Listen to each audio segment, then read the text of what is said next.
Thanks. Perfect. You already noted speaker positions. So I assume everybody wrote their order on this informal ballot in the speaker order, yeah? Yeah. All right, so I will not misassign speaker points to anyone. All right, on that note, we ready with the live stream? Yes. Everyone consents to be live streamed, yes? No. Yes. Okay. O and CD. Okay. Got it.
Okay.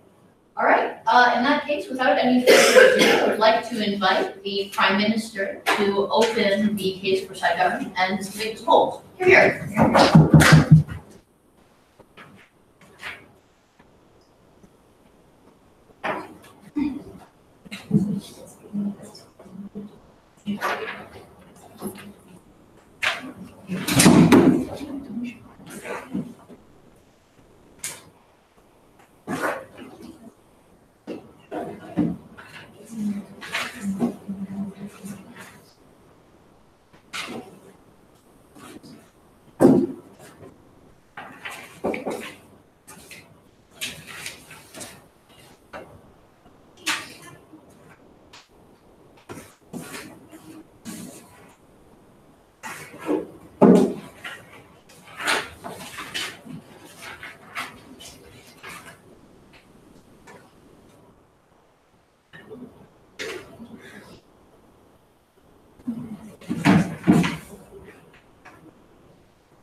For far too long, religious institutions have oppressed women by using their faith to justify shameful patriarchy.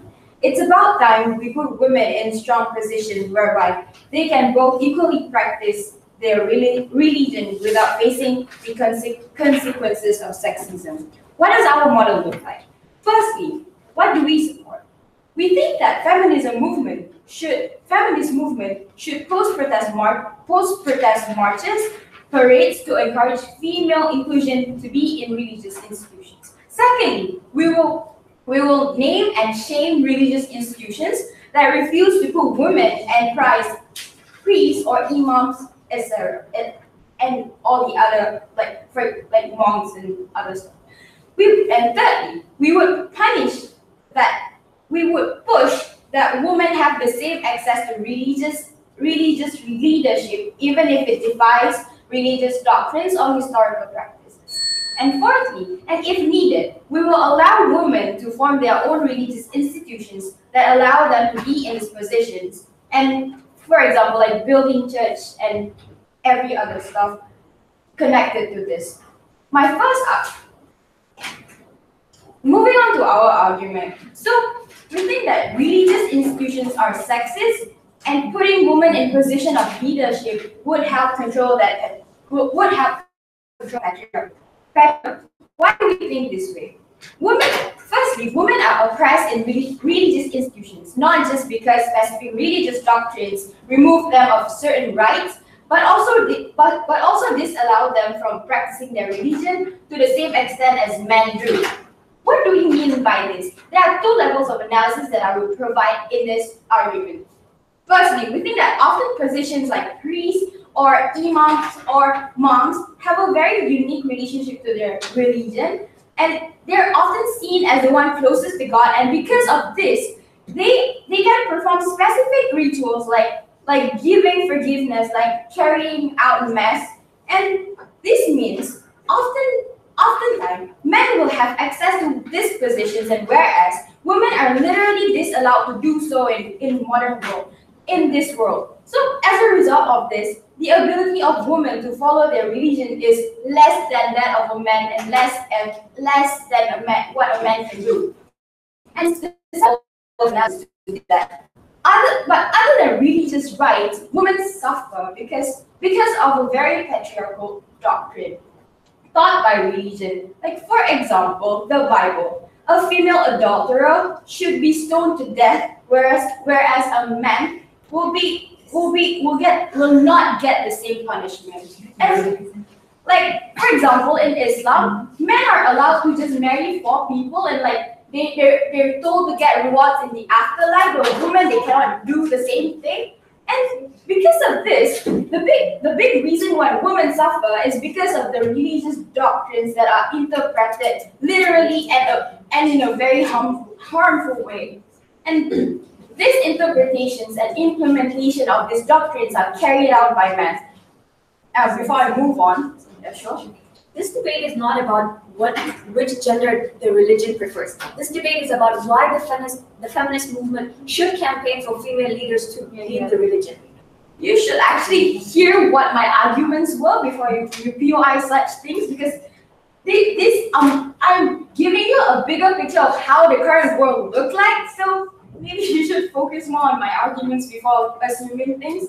Yeah, moving on. Why do we think that it's bad for them to do this thing? So what? Because sexists themselves are generally believe in this doctrine. Because firstly, men are generally sexist, and they believe in this doctrine. And secondly, because they don't feel the direct harm to all these consequences of this doctrine because they're men, and they don't feel incentivized or disintegrated by it. And thirdly, a lot of times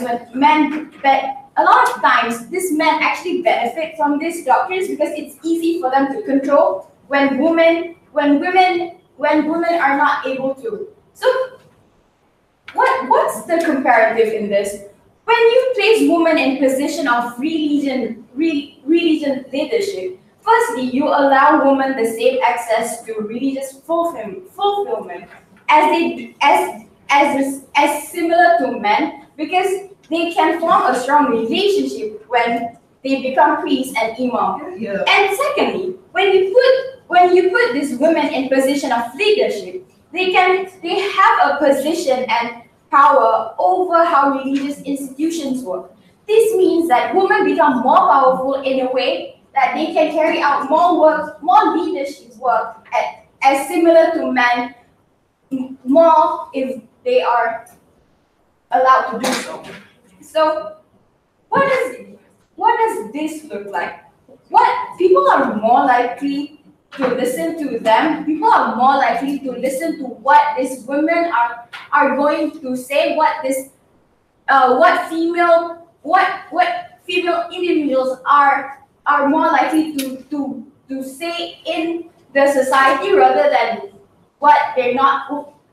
currently that they're not able to do so. And people are more likely to listen to them when they speak against patriarchal rituals, because now people will see them as leader, and as well as female religious leaders are more able to change and interpret the entire religious doctrines that are sexist. With all this, purpose. Here. Okay, I'd like to thank the Prime Minister for those remarks and invite the Leader of Opposition to open the case for side opposition. Here.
The majority of the case that came on the side opening opposition was this. Because you will defy certain religious doctrines and historical practice, men are going to get really uncomfortable and angry, and that's a bad thing. Because of how they feel, we should not follow with this policy.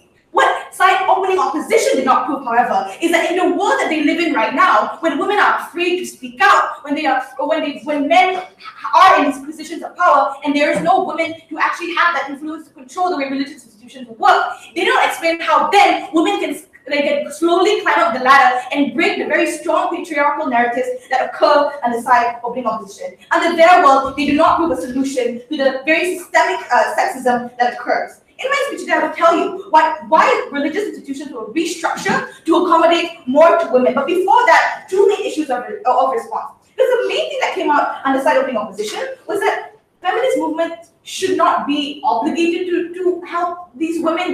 Because of the connotations that come with feminist movement, that they are white and they are Western, would give them harms. The first thing I want to say to this is I think there is a principal obligation to where feminist movement should intervene in. We think just that alone, that they have a moral obligation to do so, should already prove to you that they should intervene, right? Because the feminist movement stands for equal rights of women in all avenues of their life, be it religion or in the workplace or rather within their homes. And the fact that the feminist movement also fights for the ability to have choice to the same extent as man, given that Farah give you explicit reasons as to religious institutions do not give choice to women, do not give them the same rights to religious leadership and religious fulfillment as men do, means that as an advocate for feminist movement, as an actor that is shown that you want to protect women, means that you have that moral obligation to actively campaign for these women. But secondly, religious women are one of the most vulnerable and most oppressed groups within the feminist movement. We think the feminist movement have an obligation to be intersectional and to make sure that they cater to all types of women and all types of needs. If it is true that they say our feminist movement is white and super, I don't know, they're really white and they're really Western, then they're more white and Western under your world, isn't it? When you don't fight for them at all, when they are religious, when you don't fight for them at all in religious institutions and whatnot. We think under your world, you do not change those kind of things, right? So we think at the end of this issue, regardless of the practicalities, the feminist movement is literally morally obligated to do so, given that they have decided to fight for women's rights. But the second issue is that the main thing they say is that the policy, what came on the side of opening government will harm women more, because obviously they're going to talk about religious backlash, right? And the reason why they say that people are going to get angry and they will feel attacked. The first thing I'd say is I think that's really good. I think it's good that men finally feel a little bit uncomfortable with their position. They feel a little bit attacked. They feel a bit, I might actually lose my power in this church. I think that's good. So let's divide this issue to three main stakeholders. Let's talk about very radical groups of people who are actually really sexist and they want to stay in a position of power because they generally believe that women should be placed in lower grounds, right? We think in a world in which women are more brave to speak out, when you actually have a backing of feminist movement that has money, that has political influence, that has just influence in society as a whole, it's much harder for you as a radical leader to preach about sexism, to continue preaching this, to continue talking about patriarchal doctrines when you have a female religious leader fighting against you on that same ground, on the same ground of spiritual leadership that you are in. We think it's a lot harder for you to continue perpetuating very patriarchal narratives if you have another female leader in your same position of power to fight against. But the second thing is that I actually think there are people on the fence, right, that they're not actually sexist, but maybe there's a they're not actually sexist, but they just follow on these religious doctrines. I think under your world, these are the group of people that are they don't intentionally want to be sexist, but because religious doctrines have never actually been challenged, because there was no actually strong opposer to say that these things are wrong, they just follow through with it. If these people can see that there is actually a conflict between this religious doctrine that is harming women, then they're more likely to change. It's a lot easier to change their views and to tell the world and to believe that these religious doctrines are not being beneficial, are not actually beneficial to these religious institutions. I think people on the fence and very moderate groups of people are people that we achieve more under your world. Under theirs, they stay in that echo chamber when these religious doctrines will not be challenged at all. But the last group of people are people who are just liberal, right? The fact that they have more power and they have more backing from the feminist movement, when you can have protests for them, when you can have riots, when you can even form your own church and make yourself a liberal feminist church or whatever. We think that's when it's a lot easier for liberals to continue perpetuating the idea that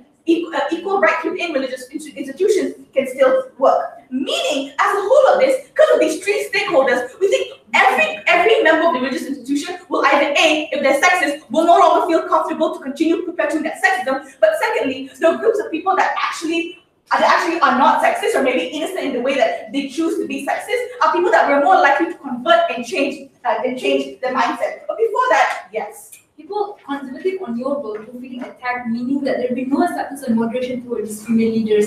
How does it do better in your world? I don't understand. I literally just explained to you that the fact that they are attacked means that it's a lot harder for them to continue preaching and perpetuating very patriarchal narratives when they know for a fact that a female religious leader can talk against them, when they know for a fact that there's a large demographic of women that agree to these that do not agree to the like let's say like the homilies that they are giving. If they know that this is true, and there's a collectivized union of women that do not like all the things that you are preaching, means that it's a lot harder to continue perpetuating these things, right? My arguments. Why do religious institutions restructure to accommodate more to women? The first thing is really simple, is that you encourage more women to join religious institutions, right? Because in current status quo, some women feel that religion is no longer a factor that they can practice simply because they cannot bear the consequences of the system. Maybe they don't agree to the doctrines and they believe that it's too patriarchal. Maybe they are afraid of the religious leaders and the ability for them to oppress them and possibly harm them, right? Or maybe they just don't feel like they can spiritually connect because they cannot rise to the same level as a man, or they cannot rise to the same level as a priest or an imam.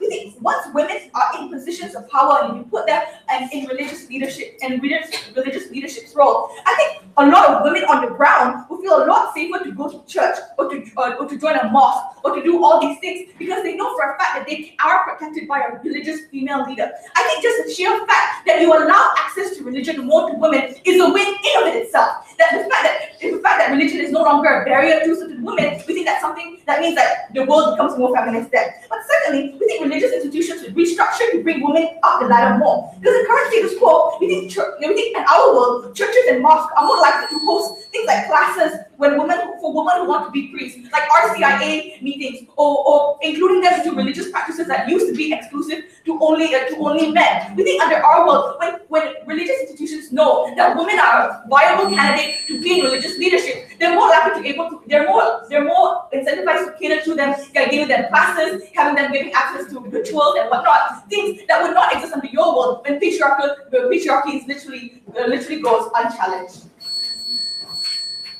Okay, I'd like to thank the Deputy Prime Minister for those remarks and invite the Deputy Leader of Opposition to close out the front half of the debate. You're here.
We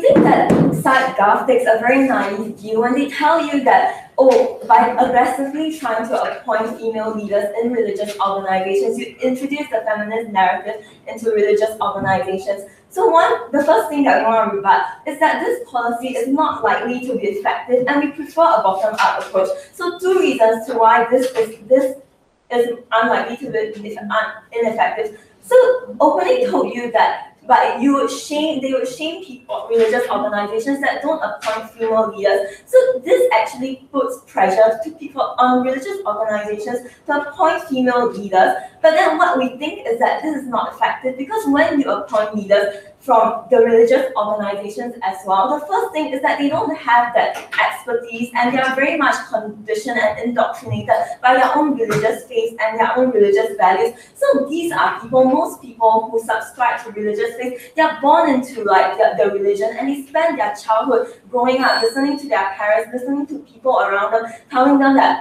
that they are perpetually subservient to men, that they are supposed to wear a hijab, or that having their period is something that is dirty, or like basically that they don't have that same status as men. And we think that at this point where they are conditioned, so heavily conditioned, we don't think that appointing them as religious leaders will be effective in introducing the feminist narrative into religion. And we think that a lot of times, like, what we prefer is a bottom-up approach. No, thank you. It's a bottom-up approach where you actually like increase public discourse, when you actually have academics and like feminist experts like introduce that kind of popularized feminist discourse, so that religious, like, because religious goals also like try to popularize their religious faith. So if it becomes popular amongst the public, we believe that this will like inspire change, like from a very intrinsic and internal within the organization itself, that they will try to review their religious values, and they'll try to accommodate. And we already see this happening in status quo, where like they're taking a more moderate perspective towards like transgenders and as well as like civil partnerships between people of the same, between homosexuals. And the second reason why this is unlikely to be effective is because there is a lack of respect, which opening already told you about. There's this lack of respect, but we are going to expand it. We are going to tell you why,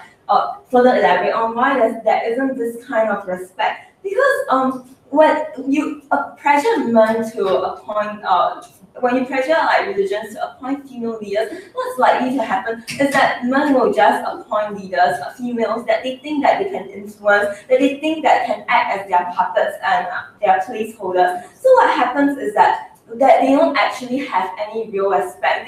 These women don't actually have the authority to introduce and influence like what happens, and like to actually increase real female representation and cause like real changes. So like what we think instead is that men are more like need to be in a position to influence men, because like we still see that in religious organizations, men have this power, men have more influence. So we think that instead men need to understand, religious organizations need to really understand and internalize the values that will come from the public discourse. And it's only through that real understanding that real support can come. So like we introduced 2 extensions to why this also, like, building onto that, is not only ineffective, but it also hurts religious goals, and it also takes away airtime and discourse, and actually hurts people from making real changes and like actually supporting females. So the first extension that we are introducing is that it actually hurts religious goals, because now men who are actually capable of preaching,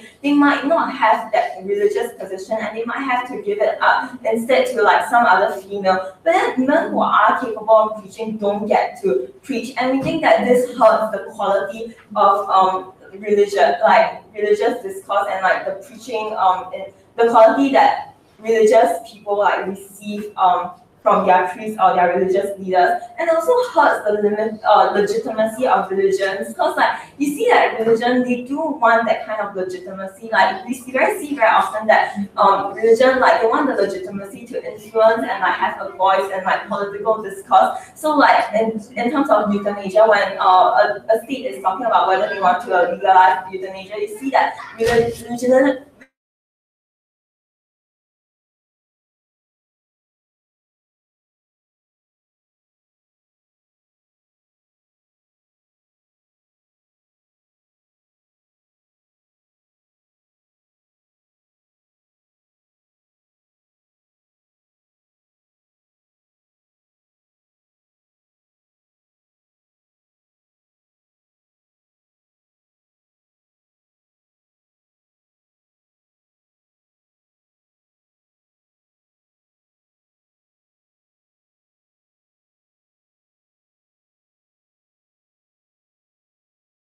ultimately hurts religious votes. And we think that, yes, What is the benefits of this legitimacy if these benefits can only be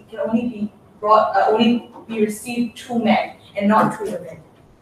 no, I think that I think there's a digression there when you say that the legitimacy only benefits men. I think that religions, like, they don't just cover men, like the stance, their legitimacy, right, affects like policies that affects like everyone, like regardless of their gender, right? So like we are saying that religions want to be legitimate as well.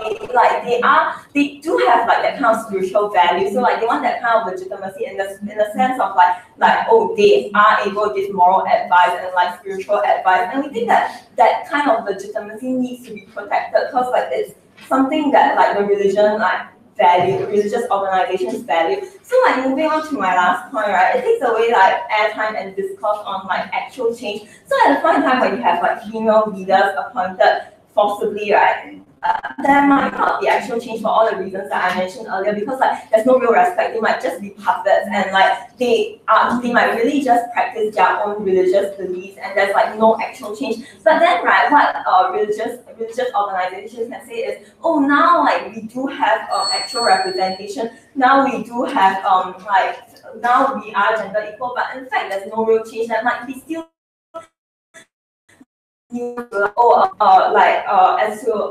there's still nuances as to females are bad. Like they might still see females as inferior to men, and like this is like the belief still exists. So with all that go aside, thank you.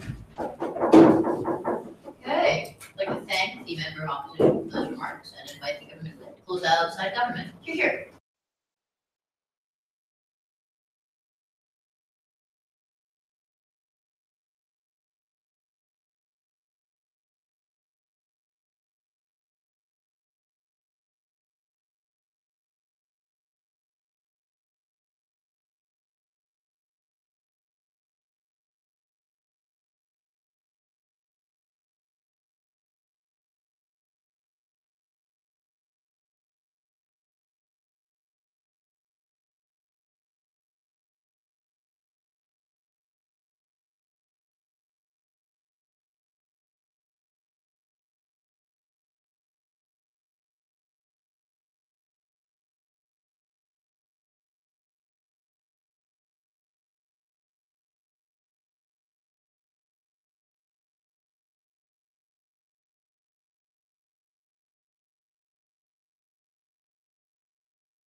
the world that we live in. So yeah, we do agree with closing up opposition. We do agree that like religion is practiced by both genders, but there is an obvious hierarchy between like the men and women who both do like practice this religion.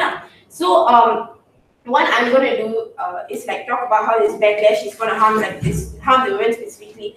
So like opposite like opening comment says that it's good that like men are finally getting angry.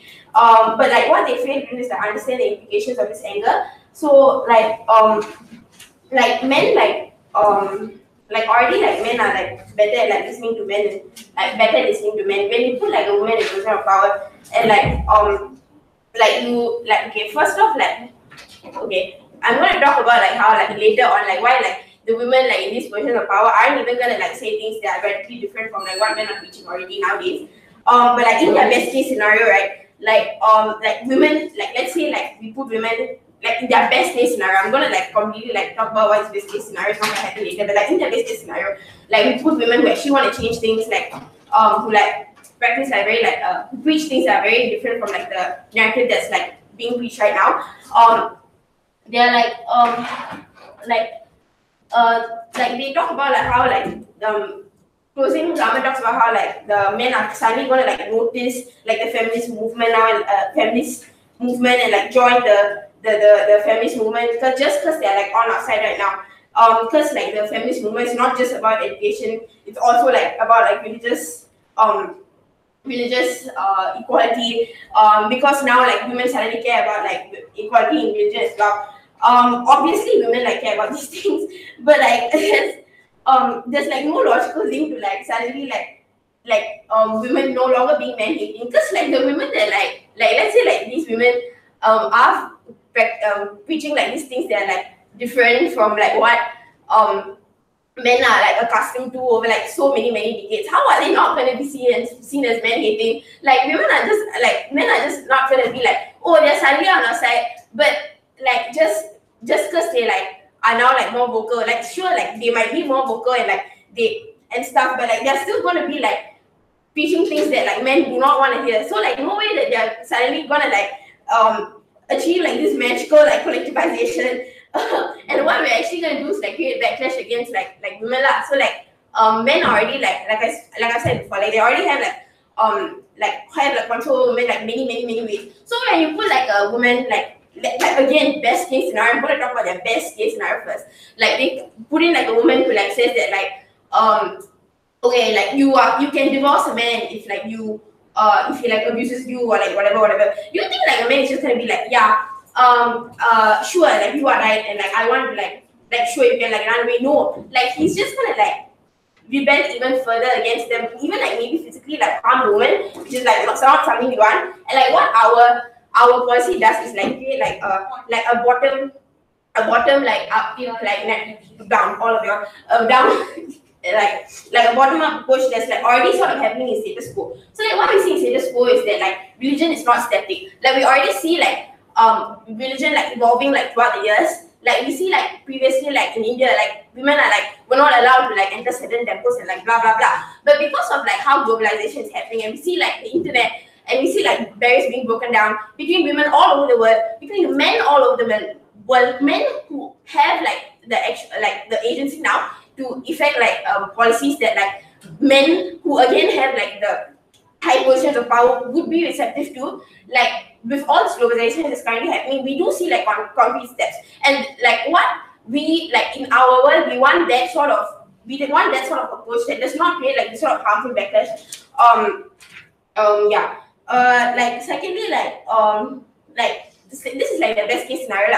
We think that their best case scenario is like not very likely to happen because like what like my first speaker has said, like the women who like actually like are capable of bringing about this change are probably not going to be like the ones who are like being put into power. So like let's take a look at the mechanics that they like fail to like completely talk about. Like